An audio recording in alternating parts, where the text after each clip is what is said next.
റിമാൻഡിലുള്ള Gramin bank assistant manager 1.5 കോടിയോളം രൂപ തട്ടിയെടുത്ത സംഭവത്തിൽ അറസ്റ്റ് അനുമതിക്കായി പോലീസ് കോടതിയെ സമീപിച്ചു. കണ്ണാടിപ്പറമ്പ് സ്വദേശി വി സുജേഷിനെയാണ് അറസ്റ്റ് ചെയ്യുക. ഗ്രാമീൺ ബാങ്കിന്റെ പള്ളിക്കുന്ന് ശാഖയിൽ നിന്നാണ് 1.5 കോടിയോളം തട്ടിയതായി കണ്ടെത്തിയത്.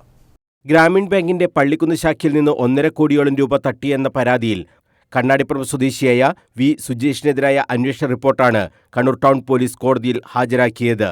പള്ളിക്കുന്ന് ബാങ്കിൽ 2020 മുതൽ 24 വരെ കാലയളവിൽ ഡിജിറ്റൽ ബാങ്കിംഗ് സർവീസ് ഓഫീസിൽ അസിസ്റ്റന്റ് മാനേജറായിരുന്നു സുജേഷ്. കോർ ബാങ്കിംഗ് സൊല്യൂഷൻ സോഫ്റ്റ്വെയറിൽ കൃത്രിമം കാട്ടിയാണ് 1,46,30,733 രൂപ തട്ടിയത്. ഈ പണം പോയത് ഭാര്യയുടെയും അമ്മയുടെയും അക്കൗണ്ടിലേക്ക്. അതിവിദഗ്ധമായി നടത്തിയ ഈ തട്ടിപ്പ് പുറത്തുകൊണ്ടുവന്നത് ടൗൺ ഇൻസ്പെക്ടർ ശ്രീജിത്ത് കൊടേരിയുടെ നേതൃത്വത്തിൽ നടത്തിയ അന്വേഷണമാണ്.